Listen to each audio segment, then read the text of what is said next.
Welcome everybody to today's TEA Wednesday webinar. My name is Erica and I'm the Director of Operations for TEA, and we're so happy that all of you could join us. I have a little bit of housekeeping before we get started. Please edit your name to read your first name and last name, and then your company or your type of membership or your favorite color, something exciting. Oh, your favorite team, how about that? Today's event, we're going to follow a little more traditional webinar formatting where only the panelists and the moderator will be on camera. So we ask you to please turn off your cameras and your microphones during the presentation. Once we're ready for Q&A, we'll ask everyone to come back on so that they can ask questions, raise hands, we can see everybody. It's going to be lots of fun. I'm your producer for today, and if you have any questions, I'm here, and we have Parmita from Hotop with us too. Hi, Parmita. And if you need any help, please let us know. The chat function, you can chat directly to us, or you can chat to the group as a whole. And with that, I'd like to introduce everyone to our moderator today, Gary Vachansky from Hotopp Associates. Hi guys, I'm Gary from Hotop. I'm the owner and head of creative there. And for the NHL's return to play, I was the production designer and head of the production team. And today let's see, so today's webinar, as far as it was posted, I'm going to go ahead and share my screen now, if that's all right, Erica, and you guys can tell me if I'm doing it right. There we go.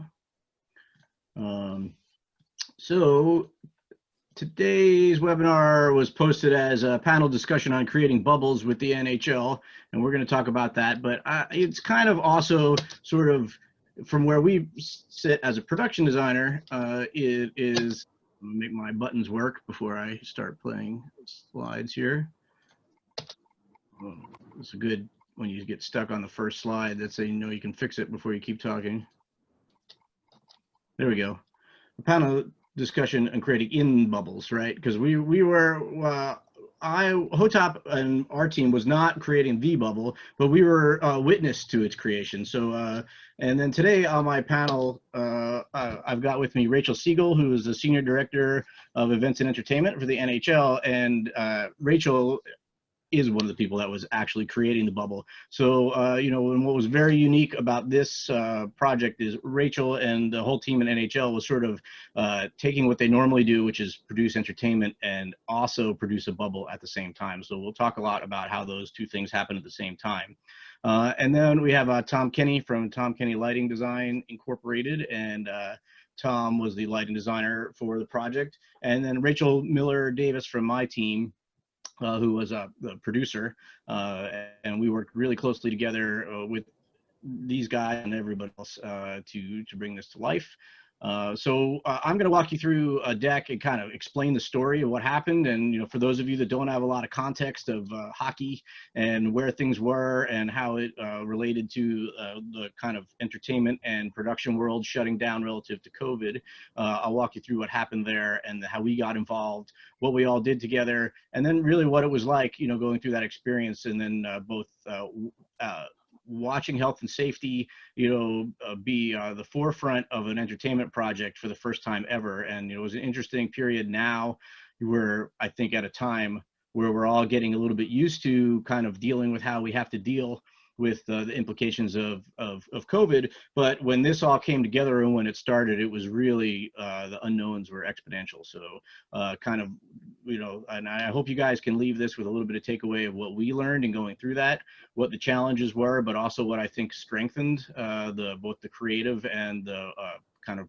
collaborative partnership that we had going on because of what was going on in the world. So I'm just going to walk you through for a few minutes that story, and then I will bring Rachel and Tom in, and we're going to chat a little bit so that you can kind of hear a little more about what they do and their role, and then we'll open it up for questions.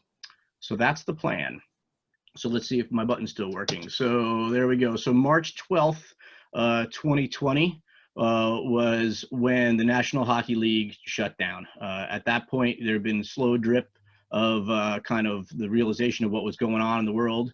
But it was right around then, and I think plus or minus a few days, that the NBA shut down as well. And I think those sports leagues shutting down was a real sign to the rest of us, and certainly those of us in entertainment, that something serious was happening. At that time, at March 12th, there were about 180 games left in the regular season. That was about 3 weeks of play. It was pretty close to known who was going to make it into the playoffs of the 32 teams. I think there's 32 teams. Rachel can nod in the NHL, or 30, 31. 31 active, yeah. 31. So, it was pretty close to the end of the season. So, typically there would have been 16 teams that would have made it to the playoffs. But like you said, by March 12th, I think the league decided that for the health and safety of everyone, the players and the fans, it was time to pause, and they didn't really know what that pause meant. So what that pause meant was that stay at home and do nothing was the only thing any of us were going to be buying a ticket for a while. And I think for a lot of us on the call, I know I put out a little bit of a newsletter around that time, kind of out of a little bit of fear, because by May 7th, when really everything had shut down, like this is what I was doing. I was preparing my firewood for my disaster shelter. This is what my kids were doing because they've been out of school for 3 months and, were losing their minds in our house. And it was on May 7th, which is why I picked the date that I got a call from this guy, who is Steve Mayer, the Chief Content Officer of the NHL. And actually, Steve was going to be originally on our panel, but actually due to the game schedule, he couldn't do it. But it was really Rachel who we were working for anyway. So if any of you know Steve, don't tell him. So anyway, I knew Steve and Rachel from the kind of a previous life before Steve was at the NHL. Where I had worked on and Hotop had worked on a number of different events. And I think what was unique to Steve and Rachel, both before they were with the NHL and afterwards, is this really, a commitment to bringing entertainment to sports. And, I think Steve's background was in sports coverage and those things, but he really always liked the show business part of it. And the events I had worked on had been, large events, stage events, mostly things that were televised and for camera. When Steve called me on May 7th, the conversation was, okay, here's the plan. Hockey's coming back, and I got to figure out what to do. And I was kind of like, what does hockey coming back mean? And they said, okay, here's the deal. We were 3 weeks from the end of the season, but we're going to come back, and we're going to come back in 2 hub cities. We're going to have a bubble in each of those cities. We're going to add some more teams to see where they would have. They're going to go in a round robin tournament to kind of play in to make it a little more fair. So it's going to be 24 teams, 2 hub cities that will eventually, and we'll play all the games in a tournament style over the course of 2 months. And then when we get down to the Final Four, we'll collapse down to one of those cities, which actually happened in the last few days. So Toronto, we'll get to where those cities are in a minute, but Toronto was the second city, and that actually loaded out today was the last day. So we're down to 1 hub city, but this was the plan. We're going to do all the games in 2 cities. We're going to build this bubble. We're going to bring in 12 teams in each city, and we're going to have hockey. So great. And then, of course, the magic question was, well, what's it going to look like? What are we going to do? Because there's not going to be any fans. And by now, I think everybody's familiar with the NBA and the MLB and MLS. Like, everybody's kind of come up with their solutions. But here, I think Steve had a vision, and he was trying to figure out how to articulate it, how to explore it, and really how to get the league behind it. Because at the time, I think it was sort of a wild hair, and he had a vision for what he thought it could be, and he remembered the work that we did and came back and said, okay, so what would you do? And by the way, I have no money and I have no time, but help me figure this out. So he said, okay. So this was the challenge as we framed it together, and this is a lot of stuff, but really these were all the things we were trying to do. We were trying to fill and activate an empty arena. We were trying to acknowledge and embrace, not hide the absence of fans. My strong feeling was that the audience knows that the fans aren't there, and that we should make the arena look awesome and look like a show and look good on TV and create a guest experience similar to what goes on in the arena for the home viewer, and not try to pretend that we have a crowd. And we wanted it to be active. We didn't want it to be a dead environment. Hockey's a very active sport. Provide a dynamic layered and palette for lighting and content. We knew that there would be digital content like there is, regularly in an arena, and also lighting, because we wanted that energy. We wanted opportunities for sponsorship in real space real space and the digital content, but they wanted to be able to get this sponsored. And then kit of parts, it was going to be a long season, so they wanted to make sure that it would stay interesting and all that. We wanted to include fans from home, and we wanted to create a sense of place that was specific to the moment. And throughout the production process beyond this, there was definitely a vibe that this was a kind of a special thing. So anyway, at the time, so we jumped in and we did what we do, which was we started trying to figure it out, but we had no idea where it was going to be. So we knew there were going to be 2 cities, but we didn't know if they were going to be in the US, if they were going to be in Canada. And, if you do production, you have to deal with the reality of what you can do. So you see on this page a little bit of kind of a left turn. We took one of our original ideas and then the beginning of what we ultimately did. So we developed this for a couple of weeks on and off with Steve, again, a little bit of in a vacuum. And then you can see it kind of evolved. And we started rendering it and figuring it out. And this was all based on a hypothetical situation. At the same time, like the COVID situation was evolving. So what seemed like a good city one week was a bad city the next week. And then the NHL had a lot of criteria relative to the bubbles they were trying to create. So they had to pick a location that had accommodations within close proximity to the arenas, enough practice space, because they knew that in these bubbles, once people, it was a Roach Motel, once we checked in, we couldn't check out. We called it hockey jail when we were there, and that's what they were trying to build. So they were trying to pick the perfect city. So eventually we landed on what became the kind of final design. And actually this is a much later render from after we figured out all the details. So this is ultimately what it looked like.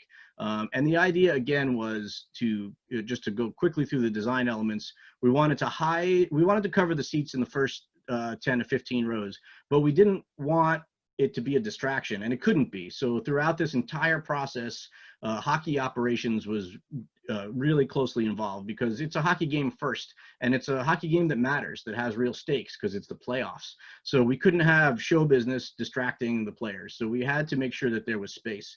The other thing is that people watching it on TV and looking at what camera angles, the way they shoot hockey, 90% of the time you were going to see those first few rows, and we really wanted that to be a neutral background. So we came up with that, and then we expanded the space up into the air behind that into a palette, and we took to our advantage the fact that hockey games are typically shot almost entirely from one side of the arena. When you do a live event for hockey or any sport, you have to kind of balance the needs of the fans in the bowl with the fans at home, and in this case we didn't have that problem. So we were able to put all the money and the show business on one side, up and out of the way. We had translucent screens, we had lighting, we had a stage that we thought maybe eventually we'd be able to get people in on. We'll see if that comes out. So that was kind of where we landed with the design. And this was about early June, and we still didn't know what city it was going to be in, and we still didn't know what the health and safety protocols were going to be, or how we would get crew or anything there into the spaces. So at that point, we figured this out. We said, this is the plan. We were trying to, Steve was trying to get people behind it from the teams with the league. And we made this schedule, which is really funny to me now, because it's like 10 or 12 weeks long. And that isn't what happened. So we were sitting around with all these problems. We don't know what city we have. We don't have any plans for the arenas. We don't have any vendors selected because we don't know where we're going to be. We don't know what the budget is. We don't know when play starts. And we don't know what the health and safety protocols are going to be, but we know there's going to be some. So at the time, we started circling our wagons, and I just want to acknowledge all these people, because there were so many companies involved with the return to play, but the people that did all the work that we're showing and we're talking about were these companies. So Tech for lighting, World Stage for LED, Great Lakes Scenic Studios, United Staging for rigging, Aurora Productions for production management, and also F&D scene changes. And we'll talk more about that trust factor, but we built this kind of coalition, and again, we waited. And then all the way in the future, on July 2nd, we captured the moment. This was the moment that we were told what cities we were going to be in. It was the middle of the summer. Everybody had been sitting in their houses talking to each other, trying to figure all this stuff out. And if you look closely, you will see that there is nobody that looks happy in this picture. because we thought it was going to be one thing, and we went down the road and we found out that, oh, lo and behold, it's going to be 2 cities in Toronto, 2 cities in Canada, Edmonton and Toronto. So what does that mean? And we had to figure it out. So this was July 2nd, and you may know that hockey play started again on July 27th. So we had a very short turnaround time. And by this point, the health and safety protocols were starting to be known, and we started to really understand the limitations of the bubble, how we were going to have to get people in, what information and credentials we were going to have to provide to the Canadian government, you know, what all the limitations were going to be that were going to restrain us from a normal production process. You know, and here it was, July 2nd. So this is what we did for the next couple of weeks, which was draw everything, make it real, figure it out. And on July 17th, that was me very scared getting on a plane for the first time. I think some people from the NHL were there a few days before, but mostly the production crew was in on July 17th, 10 days, 2 weeks after we learned what cities it was going to be, and 10 days before hockey started. So it was quite an adventure. So we headed into these 2 bubbles. So here's bubble number 1 in Edmonton. You can see Rogers Place, the arena, the Marriott and Events Plaza, and then some other hotels down the block. All these spaces were connected to each other by enclosed walkways, which I'll show you in a second. So this is the Toronto bubble. So very similar, although there it was a little more spread out. So they do need to take shuttle buses back and forth, whereas everything was walkable in Edmonton. But it was completely contained. So you can see some of this, it evolved, the fencing and stuff got nicer, but we walked from building to building through this kind of trail, and it was taken very seriously. The idea of the Canadian government had said, you know, yes, you're supposed to quarantine. We're going to allow you to count being in the bubble as your quarantine, provided that you stay in it. So there's a 14-day quarantine rule in Canada right now. So we were quarantining with each other. I mean, just the operational and logistics lift that the NHL had to pull off, I think, to execute this, you know, on top of a regular event strategy was pretty unbelievable. Again, in 2 weeks in a foreign country. I mean, I think time and again, I've talked about the commitment that was made once this was the plan and they agreed to move forward and create these bubbles, and just the investment of manpower, sweat equity, and money that went into doing this was amazing. And I think that as being on the forefront of that, you know, moving forward as other leagues, other entertainment sort of venues and things like that start to lean into this, you know, I hope that, you know, the more people look at the details of what they did, I think, you know, the more we set a model. And as of today, there have been 0 COVID cases in this bubble.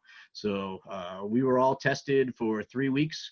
3 times over the course of a week before we got to the bubble with at-home testing. And then when we got there, we were tested every day the entire time we were there. You can see some of this a little bit here. So right now, you can see in this picture in the upper right where there's lines where you come in every day and you go into a testing space. You can see on here a Clear app, a screen grab that I had. So we had the regular kind of COVID questionnaire every morning in our hotel, and they got up a Clear app up and running so you could do your questionnaire, and then the kiosk would take your temperature, and security checked it on the way in and the way out of the arenas, and you know, throughout the walkway on the bubble. So this was the environment that we were now, you know, trying to put on a show in an arena. So I'll just show you a few pictures of this load-in so you can just see kind of what the scale and scope of what went on in the bubble. And you'll also see, obviously, everybody masked, everybody doing a pretty good job of staying away from each other. We had a tiered credential system, so you could be color-coded and understand kind of how long you could talk to who. Here you see the 2 arenas. You see Edmonton in the big picture and Toronto in the small one. We had some different load-in conditions, you know, weight limits on the floor. You can see we got there before they made the ice, which if you've never seen NHL hockey ice get made, it's pretty cool. It's very slow. It's like watching paint dry, only colder. So obviously the other big unusual circumstance about this production was that we were doing it over the seats. Arenas aren't designed to have the scenery and the lighting and the video over the seats, especially in Toronto where it was an older arena and we had to do a lot of rigging to get that in there, and just kind of, it was a mother truss and it was much more complex. and then loading in more again. The decking again, staging over the seats, that's not where it normally goes. So the scene shops had to be really creative. We built a custom deck. It wasn't rental. It was all structure that they put up. It was like building a house in a couple of days. And then that's some of our crew and everybody after we were done all loaded in and getting ready to start into production. And then, of course, I'm happy to show you a couple of beauty shots of the finished product. So, there's the idea. So we had this kind of award show mentality where we were putting on a show. The audience couldn't be there. So we just had to step up that the television game. And I think that choice of kind of taking that live experience, and I think we're seeing a lot of that now with, a lot of the webcasts and award shows and the way that they're pivoting and figuring out how to, it would be nice to be together, but if we can't be, let's make it look awesome on TV. And I will say that being part of the privileged few who got to watch hockey games from inside this space, it was really fun. Probably not. It wouldn't be fun if I was still there. But we'll have to ask Rachel about that because she just got home yesterday. You can see opportunities for anthems, for pregame, all the content, relative to the teams and the things that would have been on their arena. We are trying to obliterate home ice advantage here, and the idea that everybody's colors, everybody's graphics, everybody's in bowl kind of content that you normally see when you're in their home arenas, their mascots, the anthems, the fight songs, their fans, it was all played live in the space. And I think it really activated it and, helped the players feel like they were performing for somebody, at least a little bit more than if it was silent. And then, we returned right out of the eve of, obviously, social justice, movement in America stepping up. And, we got to be a part of what the league did to sort of make their statement, just like all the other sports leagues, which was, again, we created a canvas that gave an opportunity for that messaging to be created. And then at the end of the day, I think it worked out. I think their television ratings have been high for the NHL. Nobody got sick. Huge amount of risk in this up front. And part of the reason that it was very slow to get rolling was the fact that this was a big investment, again, in time and resources. And it could have all gone sideways, before we even started. And I think one of the big takeaways, if anybody's getting involved in an entertainment kind of project now or moving forward with something and reopening, that commitment of the staff and of the vendors and of the partners to really take it seriously and follow the rules and work together and really understand the stakes. And I think that was the big thing for the players and for the league. This was very high stakes and everybody treated it that way. And I think that's a big reason that it was successful, and I'm very proud to have been a part of it. So that is the rundown of show and tell. And now I'd like to, for a few minutes anyway, I took longer than I should, which is normal for me. So we'll do this for a few minutes. So we just want to talk to Rachel and Tom and Rachel. And I usually call NHL Rachel and Hotopp Rachel. So you guys know who I'm talking to are Rachel Siegel, Rachel Davis. But Rachel Siegel, I want to ask you, when did you get home? I got home Sunday evening. Yeah, and so I'm sure you know to the day how many days you were in the bubble. 50 days. 50 days. Yes, 50 long days. Still adjusting to outside bubble life as we speak. And I still find myself watching the games miraculously. So, well, that's good.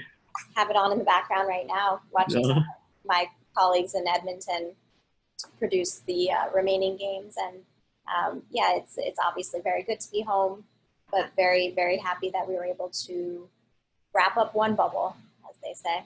Yeah. Bubble wrap. Bubble wrapped. Yeah. So you've done a lot of events with the NHL and, hockey games outdoors all over the world, so, I would say what was different about this. I think that's a kind of a broad question. What in your job, and your department you guys were dealing with, did you have to deal with that isn't usually part of the routine? Right. So as you alluded to, I've worked with Steve Meyer for a a number of years. We used to work at IMG Productions back in the day when we worked with Hotop for the first time on some of those events you showed. We happened to work on some NHL events at the time. And so it seems as if we've been with NHL longer than we have full time, just because we were hired to be the production company for those events, dating back to 2012 or so. So our department, Steve and I usually handle events and entertainment. So we're not only involved in the logistics of the events, but we mainly bring in talent to perform pregame, intermissions. We handle the pomp and circumstance, if you will, around the player introductions, any other elements that occur at the event that can be considered entertainment. Pretty much everything outside of the actual hockey being played is what our department essentially handles. So this event was obviously very unique in the sense that we weren't going to have talent, or at least not yet. Getting anyone into the bubble is hard enough as it is. So bringing A-list talent in wasn't exactly something we were keen on doing at the moment. So we sort of shifted our attention, as you mentioned, to making sure the fans at home had an enjoyable experience, and actually also making sure the players were able to play in an atmosphere that they were used to and could play competitively in playoffs. And I happened to catch up with a few players while we were out in Toronto who said that they just loved the set. They felt as if they were playing in a video game. That it wasn't distracting in the least, which was great news for us because we went through several layers of hockey operations approvals just to make sure the screens were at the correct level of brightness. The lighting wasn't too flashy, especially during play. And the players... Because like whenever you guys have done like production around hockey, has it always been outside around play? So we do the outdoor games where we can get pretty creative with set design. We also obviously, the playoffs themselves, the conference finals and the finals are a league event, whereas leading up to that, it's just it's up to the individual clubs to manage. So we were obviously way more involved in all rounds of the playoffs this time around than usual. So as you mentioned, we had to make sure that we were playing all the home team elements, making everyone feel as if it was neutral, but yet still a home game for the home team. And, the players ended up loving what's going on in there, that we had crowd noise piped in from EA Sports. So there was literally a guy in the production truck controlling reactions, every missed shot, every post that was hit, every goal. So it's just the amount of detail that went into it that you would never think of is incredible. And one of the big jokes coming out of Toronto was we never usually have to think about pucks being picked up from the stands because fans are scrambling for them. And it was the first exhibition game we played that we realized pucks were landing on the seat covers and it wasn't a clean look for TV. So we came up with a plan to have a pool boy, essentially. Our poor production manager, Anthony, in Toronto, he ended up assuming that role, and we basically used pool skimmers to collect pucks off of seat covers for the last 2 months. So it was just about getting creative.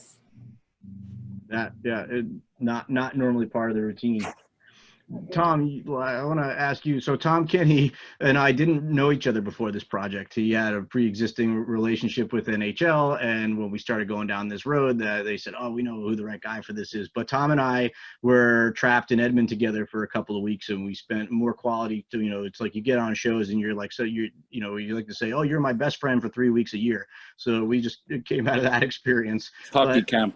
Your hockey camp, our hockey jail. So, can you quickly just kind of talk about the world that you come from, and how you kind of got into the world of sport, sports fighting, and then also again, I'm interested in it's process-wise, like the bubble and being in the bubble, and both the development leading up to load-in, and then being on site and everything. You just kind of how you feel like that was unique. Yeah, I'm from Dublin, so hockey isn't huge over there, but we have our own version called hurling, but I know Americans are really good at hurling as well, different type. Yeah. But I started, all my brothers are musicians in Ireland. I used to hang around with them, and this guy said to me one day, hey, if you're not doing anything, help me with this. And that led from one thing to another. I was about 15. He says, I've got this little band called U2. They're starting to do some little shows. Would you like to help out? So that was my first introduction, and it just became a passion. And I moved up really through the ranks in Ireland very quickly, moved to London, then worked for a lot of big bands, Eric Clapton, The Who, and Zeppelin, and Bowie, and all those names. And just got a good name for myself at big shows and getting on with stuff. So through that, through touring, big shows, I moved into television. And television, I ran into, started working with Steve and Rachel when they were at IMG. And at the same time, I was doing an awful lot of the VMAs, MTV Awards, Super Bowl halftime. I've been involved with all those sort of mega systems. But we always, one of my favorite shows every year has been the NHL Awards, because it's such a, I do a lot of fake awards, you know, so this was a really serious, you really knew that this meant an awful lot, and just really enjoyed the community. And then we were always talking about doing bigger things. Steve's always talked to me about that. What can we do at the Winter Classics? How can we do, and that's in daylight. So it was always, oh, it's daylight, we can't do anything.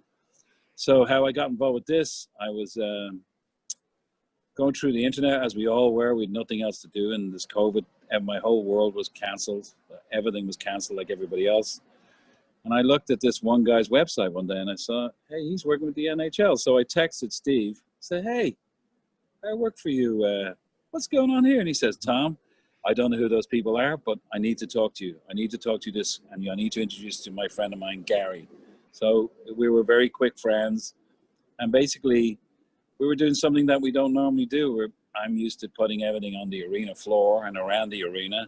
We were putting everything in the seats, and very different, but still they wanted to maintain the same virtue of all the big shows I did, but we're going to have house lights on. So there was so many different things that you never have to deal with in television or in concerts, because normally you've got, it blacks out.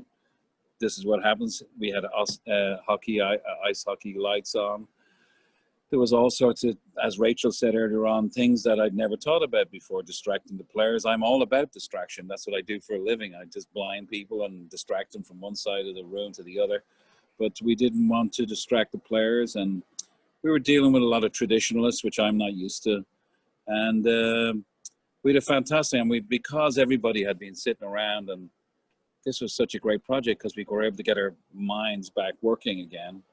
And for me, going from Vegas, I'd already picked a crew. Myself and Rachel had worked on all sorts of stuff. Yeah, I should say, originally from the day one, we thought the front runner city was going to be Vegas, right? We thought, well, that's the obvious pick, and we were told at some point to use that as the basis, and then it was that July 2nd switcheroo, right? That yeah, and I know the Vegas room from, I do the iHeart. Well, we did the iHeart Festival every year in the T-Mobile where the Vegas Knights are, and I'd seen what they were doing, getting more creative and technical, and everybody talked in the city about it, the Vegas Knights shows, and I'd seen it, and I'd say, it's very like the sort of stuff we do. Isn't it great that hockey's doing that? Bang, all of a sudden we might be there. So the next thing I did was, okay, I'm going to get in touch with the people who do the presentations. And so I started, not for the Vegas Knights guys, I started getting in touch with the guy in Toronto first when that was decided. I was about to talk to the Vegas Knights guys to try and, I wanted people to get work because everybody was out of work. So I thought of the people who actually do the hockey presentations for the NHL in the different cities. So I was just about to call the guy in Vegas, and I get a call, hey, we're moving up to Canada. Mm-hmm. First thing I do is I get this one email from 3 people within Bob and 2 Bobs and somebody else, John in NHL. You've got to get in touch with this guy called Clayton who works in Edmonton. He turns out to be this young guy who's a tech who does the presentation lights, who happened to be, he knew a brand new building. Like, this building is one of the biggest arenas you'd ever seen, right smack in the middle of town. And this kid and another guy called Keith knew every nook and cranny. Mm-hmm. And then I was dealing with Toronto, which is an older place. I've done many shows there with lots of bands. And that was a different experience. So I tried to think of as many people as I could to employ, but we were in a bubble, so we could only have a certain amount of people. So fortunately and unfortunately, all the biggest tours in the world have stopped. And the company that we chose, Solotech, do the Stones, Taylor Swift, Michael Bublé, all those huge shows, and those crew are Canadian, and they just happen to be sitting at home waiting for something to do. So they're used to doing stadiums. They're used to dealing with serious size stuff. So putting lights and video and seats is nothing. So we had the most positive crew. We had Elton John's crew chief. We had the guy who does the Olympics programming. We had Michael Bublé's lighting designer. We had the Tragically Hip's lighting designer. And I just put them all to work, including using the people from the building, because I just wanted as many people working, and it turned out to be fantastic. Well, that was the flip side of sort of being in this crisis mode. But you know, when you have to react and you have to be fast and you have to be good all at the same time, and even cheap, all three. You know, the idea that there was so much talent around, people were willing and able to jump in, and you know, that makes me think. You know, the other thing I kind of think about in terms of the ingredients to make, you know, in the times we're going through right now, to make it work, right? And also just to make something in a bubble where all of a sudden there's all these rules that you didn't have before, you know, or different production circumstances that we're not used to. And I think even though some of us knew each other and some of us didn't, you know, there's kind of this glue, this trust that we had to have. And I think any creative endeavor that we all on this call, you know about, the creative process takes trust. But I think that the speed, the risk, you know, again, the stakes for the league, you know, kind of created a need for that, like, kind of trust catalyst, and for everyone to have it. And you know, Rachel Davis, I want to ask you, because for us, you know, you were really kind of building and forging relationships with vendors and partners and with the league. Rachel were both in Toronto, so like they spent a lot of quality time together. I was only there for 20 days. You were only there for 20 days. So how would you say, you know, kind of a takeaway relative to trust, you know, like how did that manifest itself for you throughout this process, and kind of now knowing if we had to do it again, what you would be looking for? Well, I think a lot of the question of trust, I kind of want to talk about kind of going with your gut and working with people you do trust, like over the kind of anything else. So our production management company that we worked with, Aurora, is run by a guy I've known for years from back when I worked on Broadway, and they mostly do live theater, but they do big events and arena shows as well. And they have over the years sort of expanded, but I knew them just from Broadway. And sort of when this came up and it sort of looked like it was going in a certain direction, I called Ben Heller and I was just like, hey, I think I have a job for you, but I'm not sure. Like, let's talk. And it was a little bit complicated to start, you know, dovetailing them into a team we had already sort of started to build, but hadn't yet fleshed out.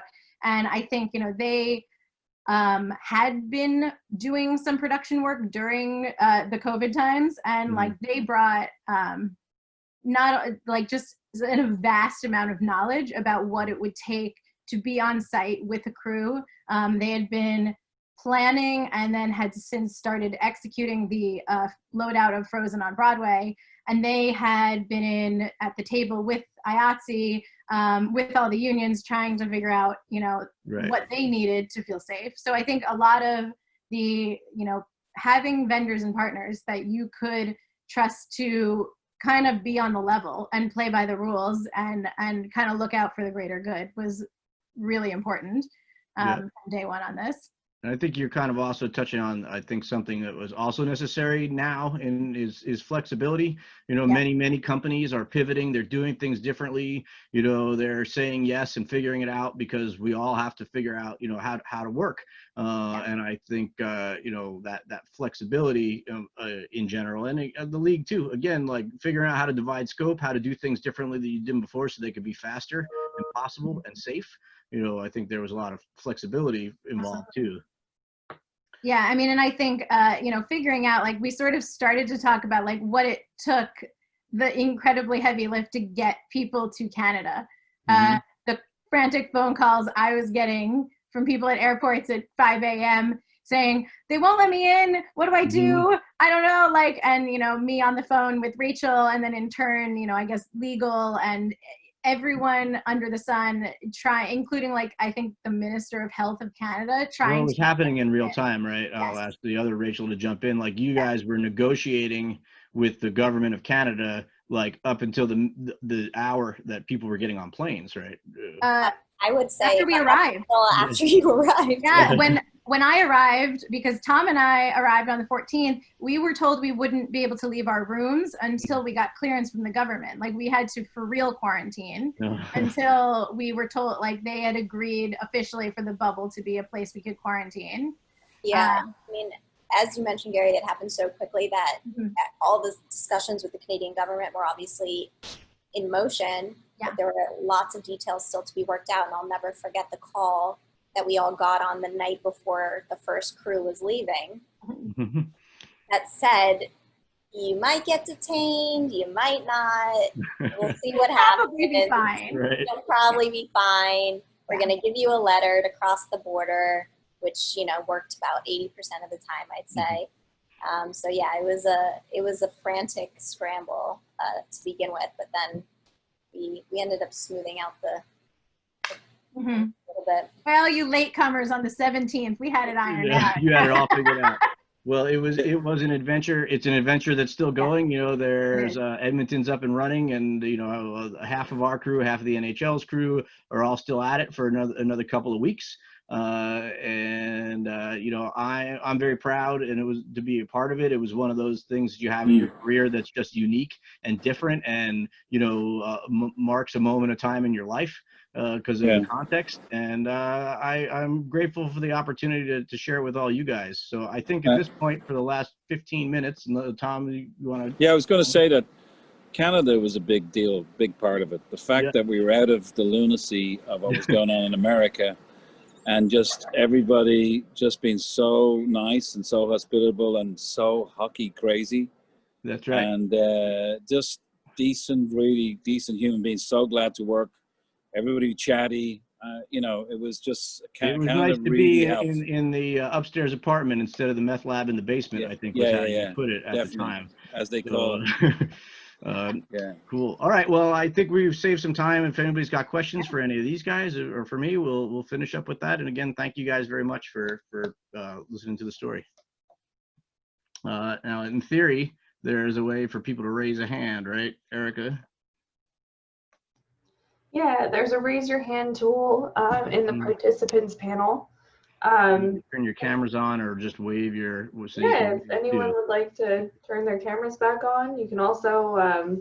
We have a question from Brian Smith. If you're ready, Gary. Yeah, go ahead. All right, Brian, if you wanted to unmute yourself, bring yourself on camera, that'd be great. Hello, can you hear me? Yeah. Very cool. So this question is directed at Gary, but anybody can feel free to answer. You mentioned the importance of the commitment of the staff, and you also showed that moment of almost like disappointment or hopelessness in that Zoom call. How, as a leader, do you manage that situation and get everyone back on board and like ready to make that change? Well, I mean, I think the key was we were all in it together at that point already. So like, there was so much rolling with the punches that, you know, I think it was more about framing the situation from the beginning that this is going to be insane. This is going to be a wild ride. We're not going to know. We're going to have to pivot. You know, we're going to have to kind of be flexible, that flexibility. So I think by then everybody took their moment to be like, oh my God, like Edmonton is far away. Both cities are in Canada. How are we going to do this? You know, and then it was deep breath. Okay, here we go. So, I mean, I would say the trick is, you don't want to wait till that moment to have to reel everybody back in. I think you have to build that culture in advance, you know. Thank you. Yeah. Let's see. So Tom Fairchild raised a hand. Yeah, hey. First of all, coming from Las Vegas, I have to say hats off to all of you guys. We really pride ourselves on having like a really big pregame and a lot of pomp and circumstance with our home games being in Las Vegas, and you guys did a phenomenal job. We've been loving watching the games here, and it's been great. I wanted to ask you, you mentioned like pumping in the crowd noise, but also not wanting to have like a fake audience. And one of the players described it as like being in a video game. I felt the same way. It looked really, really polished. And we've seen other leagues and how they've tried to have like pictures of fans of the audience, and then like F1 had a big video board with fans cheering in it. I found that the NHL has the best balance for that, and I was wondering if you could elaborate more on how you came to that conclusion, because I feel like you guys did a really good job of balancing fake audience but not having it be sterile either. Yeah, I mean, I'll let Rachel speak to that a little bit, because I think a lot of it was that NHL vision in terms of content. I mean, I think there was an argument with Steve and I fought a lot about whether we're going to hide all the seats or not, but there was never a question that we were going to try to simulate the crowd. Like, that was a no from the beginning. And then I don't know, Rachel, in terms of like the kind of incorporation and the clips that you guys aggregated and all that, can you kind of talk about that process a little? Yeah, sure. So as I mentioned, we worked with each home club to integrate all of their content and make it feel as if it were a home game. In addition to that, we worked with the clubs to gather fan chants, where we sync together video of fans cheering that we throw up at various points in a home game for that team, especially when there's a goal. So while they're not live chants and they're not integration of fans live, there's still that fan feel that we would incorporate into each game.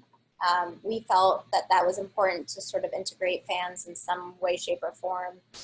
Other integrations we've done, and this was all trial and error as soon as we got there, was we were finding that people were loving, our friends and family that were watching games were sending us songs to play in the arena.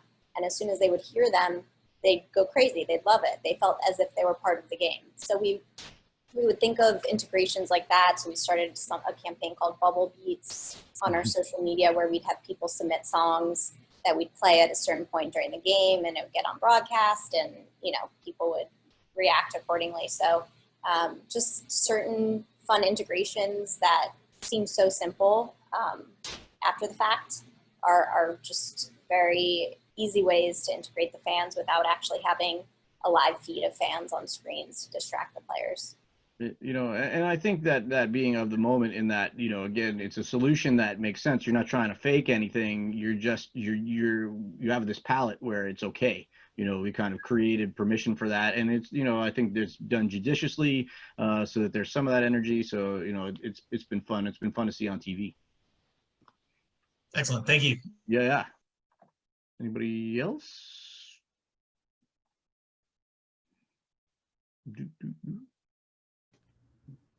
We covered it. Well, I'm not seeing any more hand raising, and I don't think we have anything in the chat. Did say something about Bayal Pardas, I believe it was further up, saying how did the hockey players' safety play into that kind of design and solution? I don't see them wearing a mask. Perfect. So the players wear masks when they're not on the ice. So going from point A to point B, everyone's wearing masks in the bubble.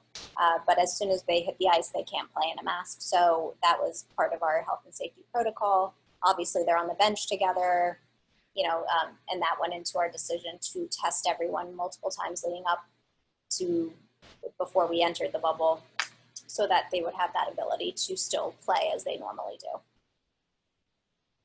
And at this point too, right, they were quarantined for in practice for 3 weeks. They've been quarantined now for weeks together. So I think that risk has substantially diminished. And again, I think it shows with and that goes back to, the other question about that pivot, and all of a sudden it was another city. But at that moment in time was the moment that everything started to blow up again in the US in mid-July, where it had started to calm down and we were thinking kind of safer, and then all of a sudden it started to get nutty again and the numbers started to go in the wrong direction. So there was this kind of deep breath of like, yeah, we're going to have to deal with this, but health and safety comes first, and Edmonton sure sounds safe to me. So I think that decision to be in the place where you were in the best safest context, I think also is what contributes to it, why it's okay for them to be on ice and not wearing ice.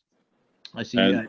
Go ahead, Tom. Yeah, sorry, Gary. I'm involved with a lot of stuff. I'm about to go to Nashville to do the CMT. Yeah. We're filming all over Nashville, and every single people I work with, Viacom, AEG, every cup people has asked me, God, the NHL, what a success. What was it like? Mm-hmm. And I've been going into another bubble, and it's nothing compared to what we were through. So the NHL really, hands down, just handled it so well, and mind-wrecking how they put it together, because it was so safe when you were in it. And that was my experience. Yeah, absolutely. There was a raised hand from David. I don't know where it went.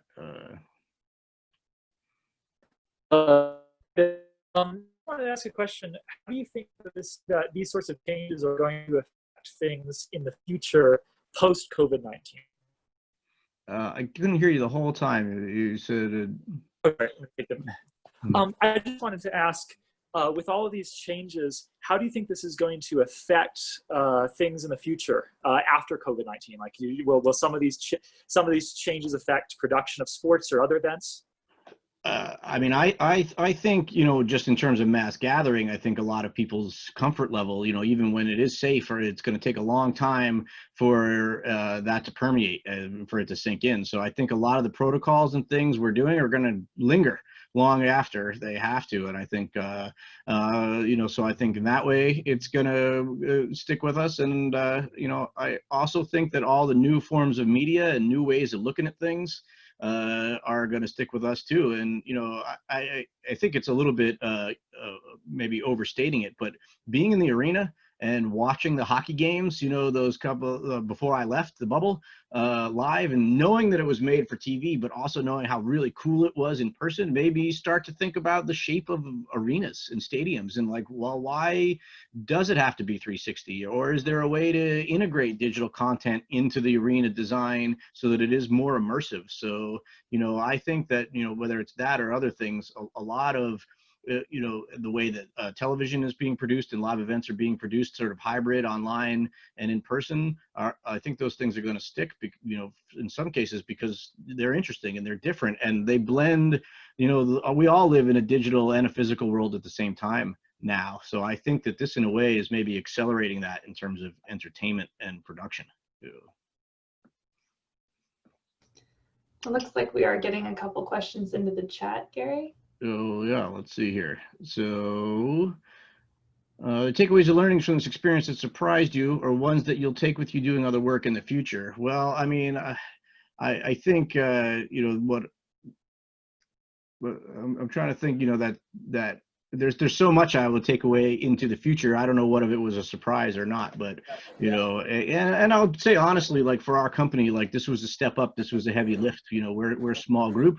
We've been through a lot in the last year, and I think so. That thing we're talking about the belief in ourselves to get it done, I think was a big thing. And then those themes I talked about, how important trust is, and also that flexibility. And why flexibility and trust lead to success, I think are what I will take away. What about you guys? Yeah, I mean, I think, kind of going back to the last question too, I don't think that there's going to be a switch that's flipped and that all of a sudden people are going to feel 100% safe out into the world. I think this is going to affect everything we do for a while, even after even if there's sort of, half the population starts to feel a lot safer to go out and sort of interact. I do think that, throughputs are going to continue to need to be down, and there just won't be able to be the mass gatherings, people shoulder to shoulder. I think for a long time, I don't think people will feel comfortable. So I think that some of the things we learned about, how you do an event and maybe put it in a place that's like 3 times the size it really would have been in the before times. What does that look like? Thinking a little bit outside the box of, how you fill a space. Yeah. Well, I also see someone asking in the chat here, 2 larger lessons learned with bubble dynamic that can be implemented elsewhere. And, although what we were just doing wasn't monetized, that wasn't the point. I mean, it was monetized through honoring the television contracts that existed, and they wanted to be able to have the broadcast experience. But I think that you can monetize live entertainment and attractions and exhibits with less people if you're creative. And when I look at what we were doing, you know, you could see ways to generate, especially if they're those hybrid models where you're generating revenue from sponsorship dollars on one hand, and I think on the other, you know, you are able to have at least a subset of a higher ticket price, and then upsells and, you know, creative ways to use these environments we're creating and hybridize them with virtual. I think that it is going to require us, to Rachel's point, if we're going to move forward and have less attendance, then we're going to have to create attraction and entertainment models that make money in a less traditional way, you know. I mean, and also, I think one of the things we sort of touched on, but only lightly, is sort of, I don't know about you, but the confidence I got being there with knowing everyone was tested every day. Yeah. You know, I think we had all come from being a place where we were feeling a little shell-shocked and afraid to go out and interact with people, to a place that after a week or so of knowing everyone you were interacting with was tested daily, of finally getting to let your guard down. And I mean, I know that I don't know what the financial ramifications of creating a bubble with daily testing were, but I do know that it did a lot for like my feeling of well-being while I was there, you know, knowing that at least that part, you know, yeah, I couldn't go anywhere except for my hotel room, the hotel bar, and the arena, but at least I knew I would probably be healthy the whole time I was there. Yeah. Yeah, it felt safe there. Yeah. Like I would, you know, I think that it's something that I wish could be sort of democratized outside of sports leagues, that like other in the wider world, people could experience that kind of feeling of safety again. Well, I think it shows too, as testing, you know, the stopgap to vaccination, right, is testing, and I think we're proof of that testing able to keep people safe is an interim step, and that also may help expedite the return to full operation for everything. But one thing's for sure for everybody, without the arts and sports, it's a pretty dystopian, miserable place. And being in that arena every day, guys, and watching people play, and that's what I've grown up and that's what we're used to, just gives you this great sense that everything's okay. And that's why we really need to, like, the fact that the NHL and the NBA have been both the really successful ones.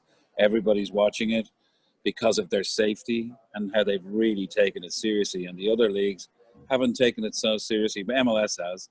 But some of the others haven't, and that's been talked about with everybody I know when it comes to sports. And it is, obviously, as you say, it's a new way forward. There will be scenarios. I already got contacted by a cruise company. How do we do something like an island that's, you know what I mean? There's stuff like that. There is all these ventures now, which we'd never thought of a year ago, you know? Yeah, people are thinking creatively, for sure. Yeah, an entertainment bubble, you know? All righty, well, I think we kind of hit the time on the dot here, Erica. So if there. Yeah, you guys did a great job. Yeah. Well, thank you, everyone, and thank you, Gary. Thank you, panelists. This has been a really great topic for our TEA Digital Series, and it seems that everyone has really enjoyed all the wonderful things you guys have taught us. Thank you, everyone, for attending today. If you have feedback, please email us at memberservices@teaconnect.org. And I hope that all of you have a great rest of your day, night, evening, afternoon, wherever you are in the world. Thank you all for coming, and I hope you have a good time. Awesome. Bye. Thanks, everybody. Thank you. Bye. Bye. I'm just reading the chat now. I know, it's fun. Oh, that's so nice. Hi, Matt. All right, signing off. Talk to you guys later. Thank you, Gary. Bye. Bye, everybody.